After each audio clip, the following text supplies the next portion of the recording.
Welcome to The Odds Against Us, a podcast focused on gambling awareness, prevention, and understanding how gambling environments are shaping behavior, especially for young people. I'm Connor, a high school student researching youth exposure to gambling and all the ways these platforms are designed to keep users engaged. Today, I'm joined by Charles Ahern IV, project coordinator at Stop Predatory Gambling, a national nonprofit working to reveal the truth behind commercialized gambling, and an advocate for those who've been harmed, and also pushing for policy reform. He's now a rugby coach who focuses on protecting young people from exploitive gambling systems. Charles, thank you so much for being here. Thank you for having me, Connor. It's an honor. I'm looking forward to this chat. Yeah, so if you want to just start out with giving the viewers and listeners a little bit of a background introduction about yourself. Yeah. So I'm Charles Ahern. I'm a project coordinator here at Stop Predatory Gambling. Stop Predatory Gambling, we're a national nonprofit 501c3. Our goal is to stop state governments from partnering with commercialized gambling operators that exploit communities and citizens. Stop Predatory Gambling was founded back in 1993 as National Coalition Against Legalized Gambling and turned to Stop Predatory Gambling officially in 2008. We have members across all 50. We pull members from the far left and the far right, and we come together in a goal to end the partnership between state governments and commercialized gambling operators. Yeah, Charles has done a lot of great work. I recently went to an event with him at St. John's. He actually attended there, St. John's Prep. So he's definitely a great guest, and I'm excited to have him on. Charles, I was just wondering, just give me maybe a little more about your background with gambling and kind of, I've heard that you specifically have gambled, which is a really interesting perspective that we haven't had on this podcast yet. So if you could maybe lean into that and tell me a little more. Yeah, so gambling for me started really young. I'd say, as young as middle school, honestly. It all started with video games. My favorite sports game was Madden, football game, and I played this game mode called Ultimate Team, and it offered you virtual packs for real money. So right away, I was totally interested in it because it automatically upgraded your team if you got certain elite players in these packs, but you didn't get them in every pack. And they wouldn't tell you the odds, so you keep pulling these packs constantly. I'd have my parents' credit card on it, so I just keep going on to the next one without even knowing how much money is going out. And so it started with that, and it kind of leveled up from there. Not as much in high school, but starting in college, I'd say senior year, senior year, gambling became legalized, online gambling in New York. And I was in a fraternity at the time, so everybody in my fraternity, of course, was freaking out about this, like this is the next best thing to ever happen. And I was one of them. I was so excited. I would just put in all these bets every night with the little money I had. And I would even sometimes ask my parents for money and lie to them, say I was going to do something else with it. And then I ended up putting it on FanDuel or some other app. And it kind of just, I just got in that cycle. And then I would see my peers they would win I love how they do the win 5 and then give you all these bonus bets, and it's a total con. So you would start out, you would win your first bet, and then that would, get you in. You would keep going after that. And in the long run, you lose everything. I couldn't name one peer I had in my fraternity by the end of the year who had a positive balance. Everybody was negative. And this is the piece about the normalization of it today and how they make it feel like you're going to win so much, you're going to pay off your rent if you indulge in this. And it's the complete opposite. It tears people apart. People go bankrupt. People lose their life savings. Fortunately for me, I had some of the restraint to step back and see where this was taking me. I remember coming back home. It was still illegal in my home state, Massachusetts. So when I got back home, I still had the urge to gamble. So I would drive 10 minutes to the casino, what is called the Brook in New Hampshire. It's 10 minutes from my house. And all that urge came from was the initial Ultimate Team pack, but this online gambling thing got me so hooked. 24 hours a day. It's on my phone. I can just, at nighttime, before bed, anytime. So that was in New York. And then, like I just said, I started going to the casino to place the sports bets, and then eventually it became legal in Massachusetts. So, I became a substitute teacher after college, and this was the time where this genuinely scared me, and I saw that this was going to turn into an epidemic. Subbing for a high school, it was amazing, but the only non-amazing part is kids would lose everything in one class. They would gamble away $200 on blackjack, anything.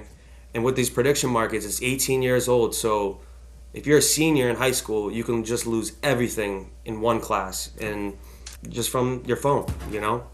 And as you know, Connor, like I'm sure you see plenty of seniors in your school using Kalshi or Poly Market, and nobody's saying anything.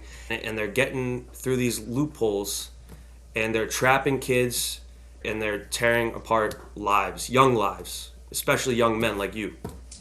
Yeah, I mean, you made an interesting point. I want to go back to the Madden point you made.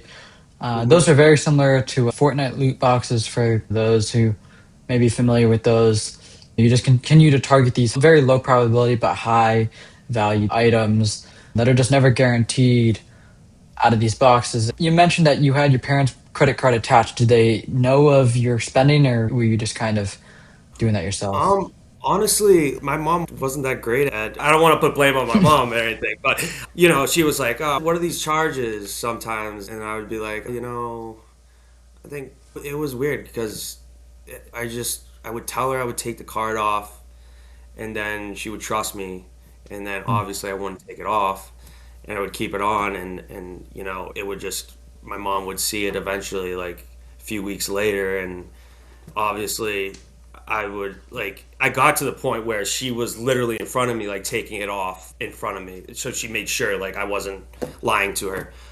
It got out of hand. The urge was still there because they have all these promos every other weekend. They're coming out with new cards and saying like this is the only way you can get this card is paying this amount of money to buy these packs, and it gets you in a nonstop loop. It's the most predatory thing, especially in like a kid's face, like a 12-year-old's face, every day. Yeah, I think it's really dangerous. What age was this for you? Like elementary school?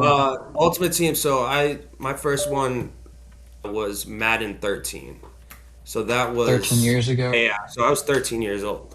Okay. So Yeah, I mean, I played Ultimate Team 14, 15, 16, 17, and then I stopped. Like, thank God I stopped at college. But I don't want to know how much I lost. I lost my parents' money too. But every birthday, I just spend my birthday money on that stuff. And every time I work around the house or something, it would all go to that because that was like my outlet. Like, I didn't have like a big social group like in high school or anything. So this Madden thing, it just got me real addicted.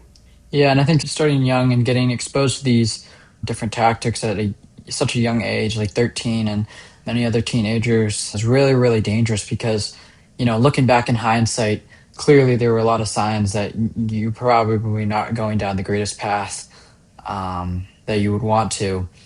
Just hearing No. about it, you can sense it yourself, but in the moment, many kids they want these items so badly, which is understandable, but these games are designed specifically to actually hook these kids and continue to extract as much money as possible.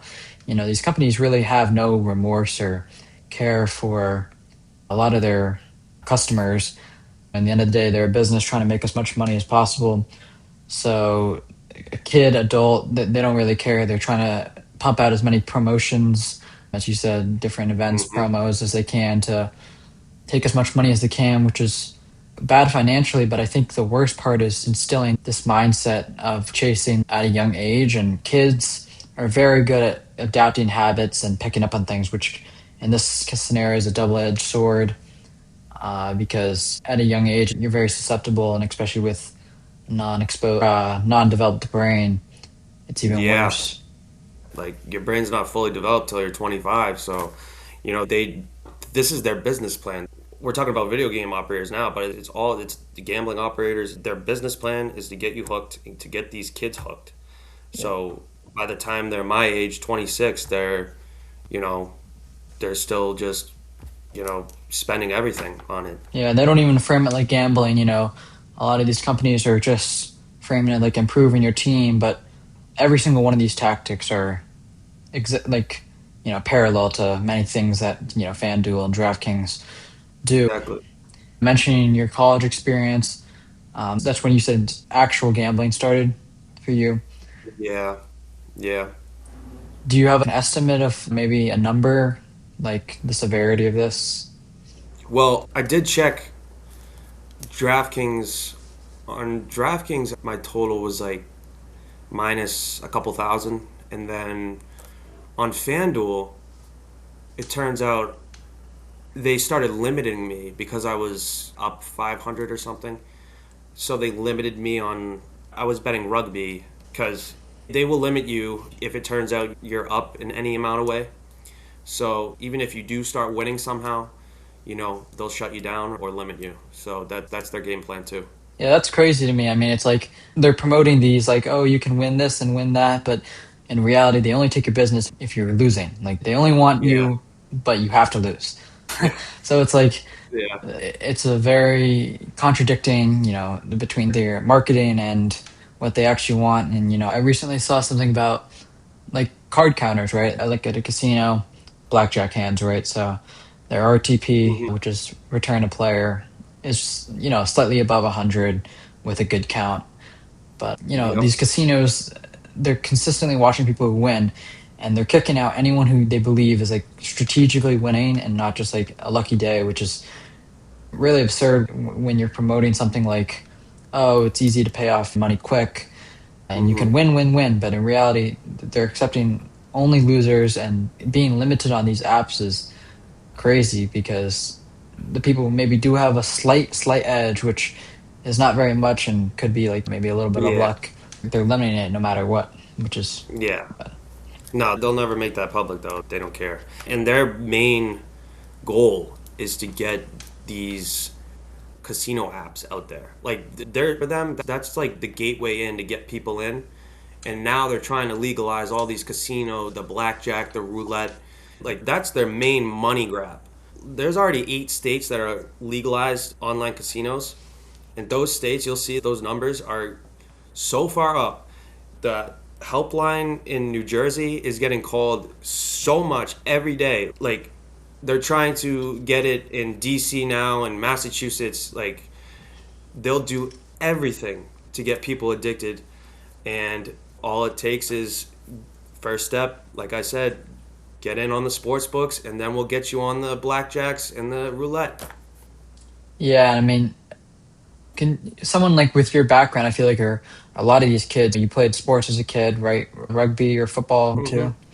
Yep, Maybe both. both. And then you're also playing Madden, and a lot of kids play 2K. I play 2K, and it's a very common pipeline, I guess, for many kids, and I feel like that's like where they're getting a lot of their customers and potential targets. And luckily for you, we'll get into it later, but you were able to get out and actually get on the other side of the issue. But a lot of people this can cause like severe financial difficulties.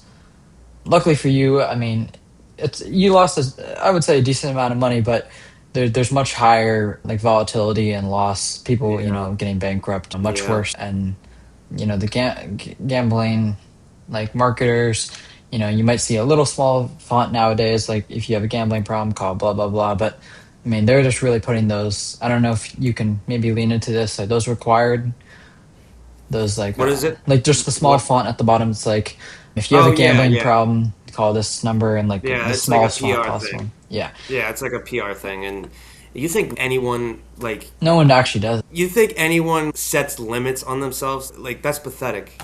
It's just a PR thing, honestly. Like they say gamble responsibly on Mm, ESPN. They say oh, betting is, a problem, but we're still presented by DraftKings. It's like, I don't know. It's unspeakable sometimes, these things. Yeah, and all the ads everywhere. You see them like if you're Mm. watching Spurs next right now. Very good series. Oh, Spurs are, I don't know what they're yeah. doing, Yeah. but That was a um, crazy game. I mean, they could be up 3-1 right now, but you Yeah. just see ads everywhere for FanDuel and these big celebrities that, kids are drawn to, their favorite celebrities, Kevin Hart, Drake, he's with Stake, the online Yeah. casino. Drake's one of them. Yeah. Yeah. I don't want to call him a predator, but, he's yeah, he's a bad influence on a lot of children. A Yeah. lot of children watch his streams, and he gambles on them like 24/7. Yeah, and these And celebrities just have so much reach, yeah, and exactly. when it's a negative influence, it's obviously not good. Yeah. What was your like epiphany, I guess? Like, when did you realize this was getting out of hand, and kind of how was your transition? Was it, fostered by like parents, or more like self, like realization? Once I started after college, it was really hard to make money for anybody. It's hard to get a job right away. I was doing these independent jobs like DoorDash and whatnot, and this is what they do. They pitch to you. Kalshi pitches directly to people today that you will make your rent payment by putting your money on Taylor Swift's next song. Like, that's a thing. So when I was 23 and I had a couple $100 from DoorDash, I'm like, oh, I can triple that right now and throw it on the Red Sox game tonight or the Packers game. I'm a big Packers fan. So the next day I would go DoorDash again and then work all day and then it'd be gone. And then I kept having that cycle going and I'm like, I just came to a point where I just need to delete these apps. You just gotta delete them. If something's on your phone that's toxic and that it's just slowly ruining your life, just get rid of it. But some people it's just hard, and it's sad that they pitch these apps as the only way to make it out, as the only way to be able to buy a house when you're older instead of investing in stocks, something that's long term, that has value. You can gamble on the stock market, but holding a stock for 10 years is different than putting everything on the New York Knicks tonight. So, Yeah, I mean, stocks are obviously not guaranteed, but you put something in like the S&P, yeah, and over the exactly. course of 10 years, you're making what, like 200, 300% returns or something Yeah, like that. So, I mean, exactly. like I feel like young people, especially with social media nowadays, which I mean, obviously have similar dark patterns to keep you addicted, as gambling apps, right? They see Yeah. all these promotions that by people that are paid by these apps and websites, and Hmm. they promote like quick money, which is very like attractive to kids rather than like the power of compounding and investing at a young age, which is obviously much more successful in terms of making money. But when you see like these flashing lights and cool games and big wins of like, $20 million that are just house money, right? Like it's not actually real money. These people are given like a fill balance or whatever it is. It sucks kids in. And although most kids may not fall for it, they just need that small percentage to really get addicted. Yeah. And that's where they make a lot of their money. And the prediction markets, they're calling it like financial markets. So like they're trying to convince people this is like trading or this is no different than the stock market or something and it's blatantly gambling. Like blatantly like it's in your face.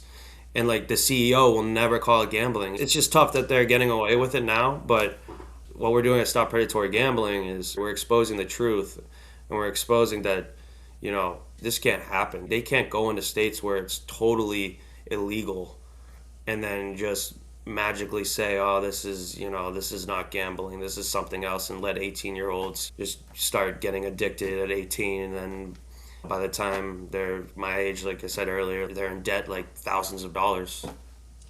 Yeah, I mean, those prediction markets are absurd. The So loopholes, predatory. I don't know, like legality behind it, but Yeah. there's some way able to get around it. And Kalshi, Poly Market, all of them are, and not only now is there 24/7 betting, like which is bad when you were having a problem with it, but now they have like random bets that you can place on the most random things you could think of, like I don't know how many times is this celebrity gonna smile in their next, who knows? Like Yeah, it's just random stuff. And it's just making yeah, more and more, like before it was like, okay, you have to drive to a casino, so there's friction, right? So you have to yeah. drive, you have to go in, you have to be in person. Then the mobile gambling, what was that, 2018? Hmm. And then you have in-play betting or like, live betting during sports games. So it's just more and more opportunities to bet and allow people to chase losses, which I feel like continues to fuel their addiction. Yeah, 100%. What do you think causes someone to gamble, like reflecting on your own, besides financial desires, like certain social or maybe Um, economic factors? yeah, it's a bunch of factors, I'd say. It's definitely socially. I mean, the culture now is when you watch a sports game, like, something's wrong with you if you're not putting money on the game now. Like, you're weird. Mhm. Like, if you're a guy, you guys are like, oh, come on.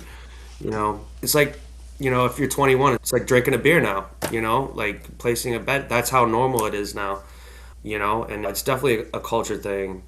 But yeah, it stems from, financial difficulties and, by them making it mainstream like this, it's just so normalized. Yeah, it's just becoming more and more normalized, I guess, Yeah. and more gambling apps at the same time are continuing to evolve their strategies and marketing. So I think it's really dangerous for the current teenagers currently rising. Like obviously it was bad when you were going through it, but I think it's become significantly worse through these Yeah. last couple of years. And we haven't talked about the suicide yet. It's Mhm. out of all the addictions, gambling addiction has the highest suicide rate. And, not enough people talk about that because the stigma is just it's not there yet. It's people aren't feeling safe to talk about their gambling addictions now. Like anything else, like any other like drug addiction or alcohol addiction. You can talk about it now. Like it's Yeah. but gambling, it's people. Too many people try to hide it, and that's our society now, and that's not a healthy thing. Yeah, I mean, I'm curious, did your parents know when you were in college that you were gambling, or how did they figure out if they did? I would never tell them about it. It wasn't really a thing that I would talk to my parents about. I was at college, my finances were low. I would borrow money here and there. It's not like I was down in it, but I was still bummed out, lose, feel down, all those terrible feelings of losing and gambling. That's why, I mean, compared to these other addictions, alcohol and maybe like smoking, people know it's bad and they're willing to maybe like talk to someone about it. And it's also like looked down upon. So there's pressure to quit, I feel like, or a Hmm. little more than gambling, whereas gambling is actually encouraged in today's Yeah, society.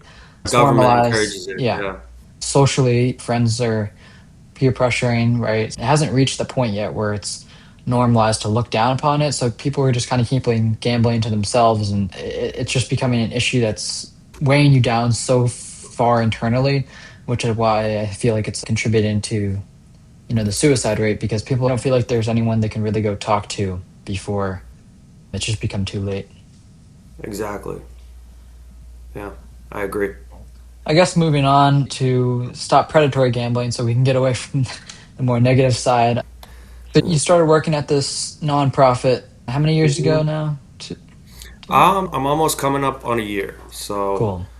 yeah. What do you guys, for someone who's never heard of your organization, what are you guys trying to do? Like, what's the message? What's the name mean? That type of thing. So we're not anti-gambling. Right when I first got hired, I thought, we're against all forms of gambling, but like social gambling, we say, that's cool. Like, the normal wager on a golf course or, like friendly poker, match like at your house on a Friday night or something, or a March Madness bracket that, you buy in Hmm. for. That's all social.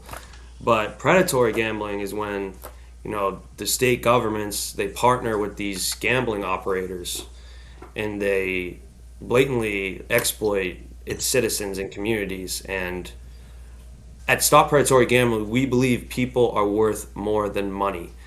No matter what tax revenue you make in your state, it doesn't, you can't put that over someone's life. If someone takes their life from a gambling addiction caused by this partnership, no amount of tax money is worth a life. But we have some predatory gambling operators out there that really, sadly, would rather have make money than care about its users. They don't care about their users. They'll say they do. Like they'll say, "Oh, like we offer to set limits and all this stuff," and it's all just PR stuff. And so at Stop Predatory Gambling, we're really trying to fight for reforms. We testify in state houses all across the country. Like I said, we have members all across the country. We come together. We fight for bills to get passed in Congress and the Senate, and we really try to take on these powerful corporate commercialized gambling companies who are legitimately trying to infiltrate every state that doesn't have gambling and trying to exploit all those citizens in that state by making it legalized. And it's the most predatory industry on the face of the earth. Yeah, I feel like that's interesting because a lot of people really see people or, groups like Stop Predatory Gambling and just be like, oh, they just want to, they want to cancel gambling. They want to stop me from doing anything, they don't want me to have fun, which is not the case, right? So preventing the worst of the worst, these companies that really don't care, that deliberately exploiting you, trying to run you for as much money as they can. Um, Exactly. but a lot of people would say, like, what would you say to another advocate that's a little more extreme, and be like, well, this harmless fun that you're not against could lead to more severe issues. I can see how someone would, say that social forms of gambling might lead to very addictive practices or routines, but these are just special events, special occasions. It's not like an everyday thing. We haven't even talked about the lottery and the casinos yet. What the lottery does to low income communities is devastating. In Texas, people make $7 an hour and they'll have $100 scratch tickets on the corner of every convenience store on every corner in Texas.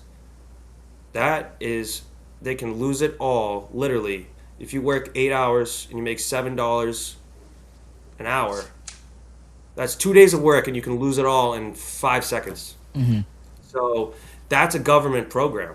That's the government partnering with these operators and just putting it everywhere throughout the entire state. And same with casinos. Casinos are very predatory in the way they market, and they promise all this revenue and all these jobs, and it and they don't talk about the lives that are destroyed. They don't talk about people losing everything, and it doesn't just affect the gambler, it affects everybody around them, like their whole family, all their friends. Like there's a study out that one addicted gambler affects 7 other people Hmm. negatively. Hmm. So, this is a government program, and our members are fighters in this. And the only way we're going to be able to accomplish this is having your generation, kids like you, kids all over the country, it's time to step up and say this is wrong. Yeah, I mean, I guess going back to the harmless betting, I feel like that's not maybe as much addicting. Like, if you place $5 on, like a March Madness bracket or fantasy league or something like that, it's not really like an addicting practice psychologically, right? But Yeah. something like online betting, which is what you guys are going after, right? Those predatory Yeah. companies are really what can be the addicting factor and cause severe financial problems, which I feel like would be the argument against someone like that. Maybe, Yeah, exactly. chasing losses is really easy on these online apps, but fantasy league, you do it once, and I feel like it's very hard to be addicted from putting some money down or some skin in the game, I guess. in like a fun competition or something like that. Especially, I mean, having your phone, which is already so addictive, especially for a younger adult, like, having a app that you can deposit money in and 24/7 you can just keep clicking and nothing's stopping you, nothing, like, at all. And it's just like when you pair an addictive device to like an addictive habit like that, like gambling, Hmm. like it never ends up good. Yeah, and I was doing some research and I saw like when you're in habit or environments alone, it can facilitate more gambling, like in your bed or in your room and that type of thing. I guess. Like, Yeah. what would you say? Like, who's pushing to expand gambling, and like who's pushing back? Like, why is it such a difficult and uphill battle for organizations like SPG? Well, these gambling companies, they have so much money to spend because they have so many. The only way they're functioning is from people losing. Hmm. All their users are losing, so they're getting all this money, and then they're saying, "Hey, look, we can expand into other states, and we can get even more. We can bring in even more losers that give us even more money."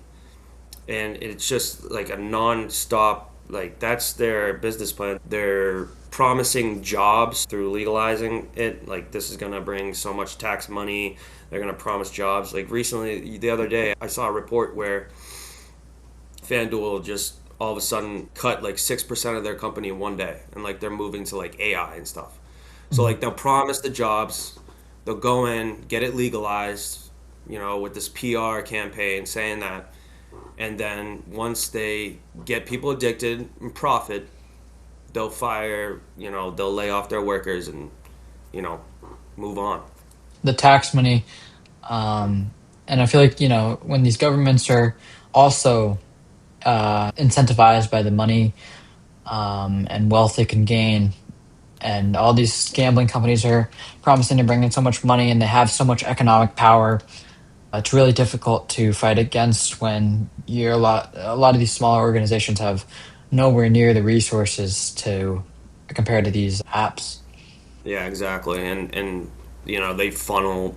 I forgot to mention they funnel money into campaigns for people that support the expansion of gambling and just pour millions of dollars. Like it's and they're allowed to, and they're just trying to basically buy in, to getting it legalized and. What would, in an ideal world, I guess, what would you see, like realistically, how would you counteract these apps and really attack the root issue? First off, abolishing the online stuff. That has to be the number one priority. Abolishing that, and then because it's so prevalent in the news, everybody's talking about gambling. I think that could start a whole wave of abolishing other forms of predatory gambling like the lottery and casinos, because it would wake people up to say, hey, this is a con. Like, not just the online stuff. Like like I said, the casinos and the lottery, like we say, like keep it in Nevada, you know? Keep all this stuff in Nevada. Go there, if you really want to gamble, fly out to Nevada. Yeah. There, yeah, exactly.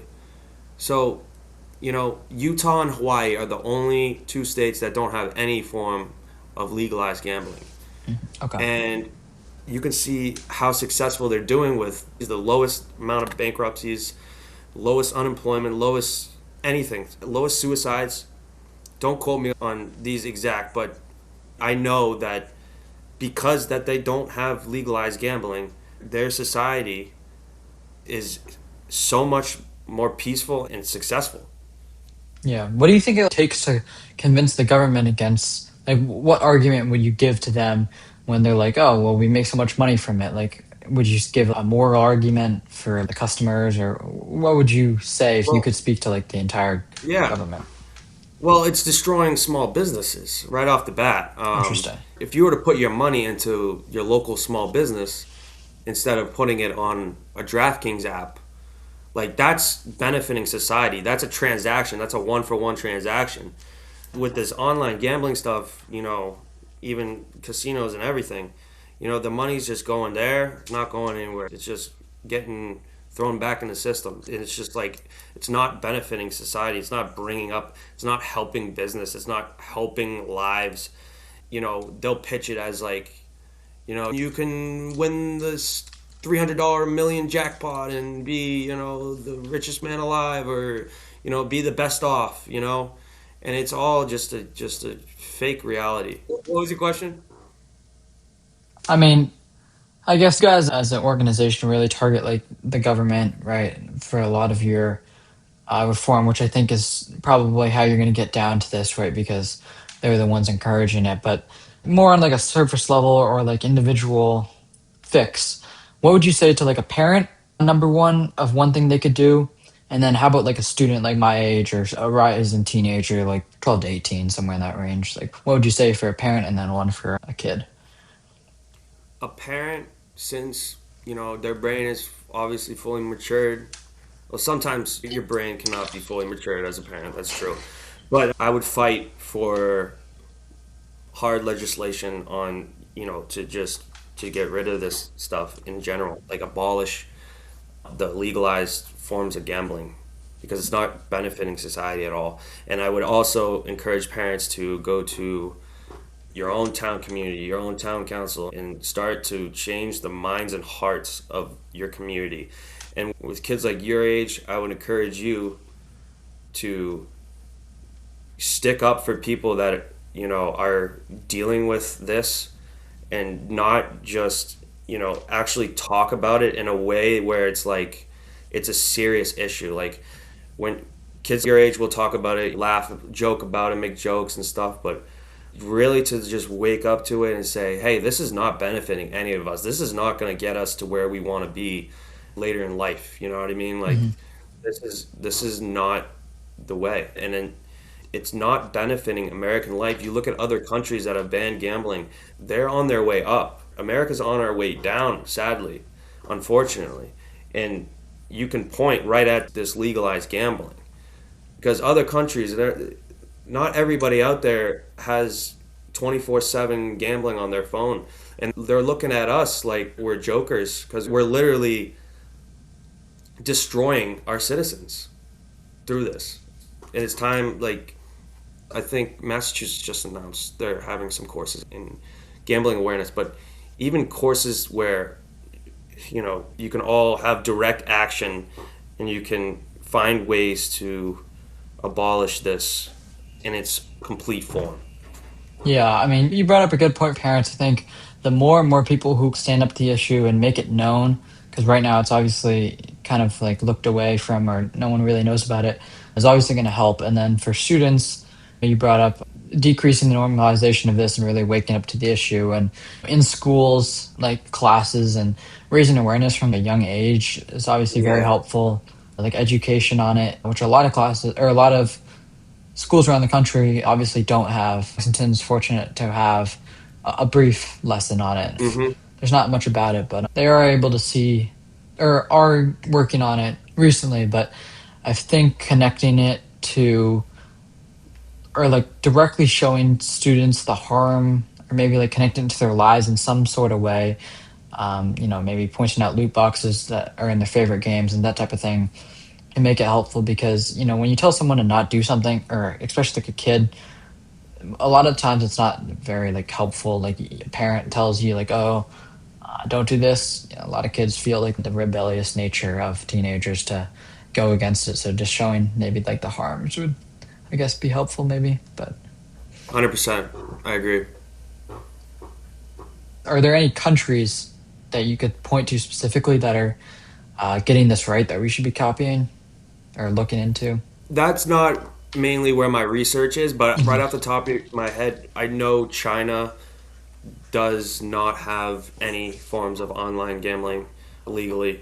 I believe they do have a lottery or so, but you can already see, like, at the rate China is going right now, like they're probably looking at us like, what are we doing to our citizens? Like, how can we possibly prioritize tax revenue over destroying our Mhm. citizens? We're literally destroying them. And, it's countries like China that are going up. Meanwhile, I mean, we're still going up, but not at their Same rate right rate, yeah. now. So, little comparisons like that. I say in the next 10 years, if nothing is done about this, we could see generations lost, and not like by suicide, but we'll have a lot of suicides, but just lost, like mentally, socially, just lost, like entire souls just lost because of this epidemic that we're facing right now. And we got to stand up. Mhm. To close out or start to close out, I just want to give you like Yeah. a couple hypotheticals and maybe hear your, solutions or answers to it. So the first one would be like a teenager just placed their first bet and won. What would you say to them? Basically, you got lucky, and it's not going to happen over time. It's proven.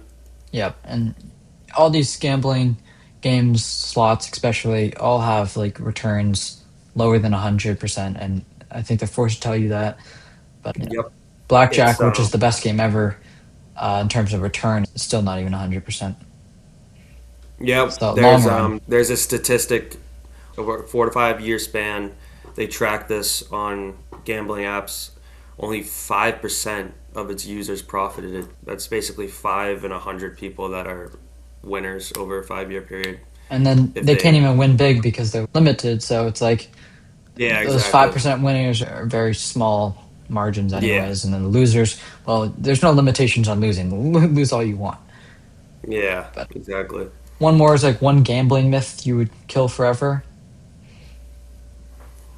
One gambling myth that it's a lock. Okay, good one, good one.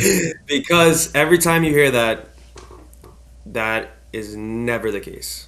Yeah, I know that personally from all my gambling experiences. I would always say it's a lock, always lose that. And when you lose, all your friends around you, after you say it's a lock, they'll be like, look at you, like, and then you just feel even worse. And then, so like, when someone tells you it's a lock, it's not, it's never a lock. yeah, and you see a lot of these online people, maybe on Twitter or something like that, selling courses or something like that, or selling their picks and stuff like that, calling it a Oh yeah, lock, like they'll you they'll said. never show yeah, they'll never show their losses.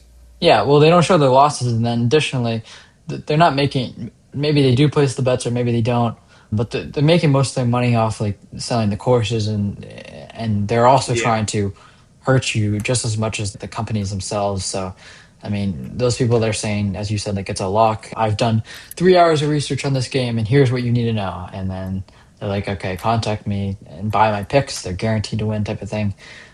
Those are all scams. So, Yeah, 100%. It's we call it the big con. yeah. It's straight up like it's the more you know, the more we spread awareness of how much of a scam this is. It's like the more support we're gonna get. Like honestly, like kids at your age, like it's ridiculous. Like honestly, just go put your money towards something that's meaningful. Like going to a sports game or just something that like stays with you, not something that can just disappear in seconds.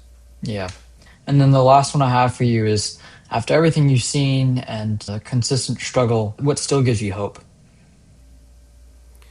Honestly, little things like I just experienced the other day. It was beautiful, honestly. Like one of the kids I coach, he was like, "Coach, how can I support? How can I support our cause?" And got him connected. And it was only one, but that's all it takes. All it takes is one harder mind to change. I coach rugby, and sometimes they laugh at me for, like they'll say, "I'm going to the casino, coach," but no, we are able to change. As a youth advocate, you have already changed hearts and minds because this is one of the kids that came to our table at the prep. But he's one of the best players too. So it's little things like that, just little instances of that's what we got to do, change the hearts and minds. Hmm. All right, guys. So it's going to be the end of our episode for today. And two, if you guys want to find more about Stop Predatory Gambling and their mission, you can find them over at stoppredatorygambling.org. You can learn more about Charles Ahern and his work. If you want to help support the cause or doing anything like that, go check out their website. If you want to use the helpline for anyone who's affected or yourself, it's 1-800-327-5050 for Massachusetts. I'm sure there's other ones for other states. Don't be afraid to reach out, as Charles has mentioned several times. Charles, thank you so much. Is there anything else you would like to add before we go here and sign off? Just to double confirm that you've been a great youth advocate for us, and we appreciate everything that you're contributing to our fight because everything that you're doing is meaningful, and I love what you're doing. So, thank you, brother. All right, thank you so much, man. Have a good rest of your day. You too.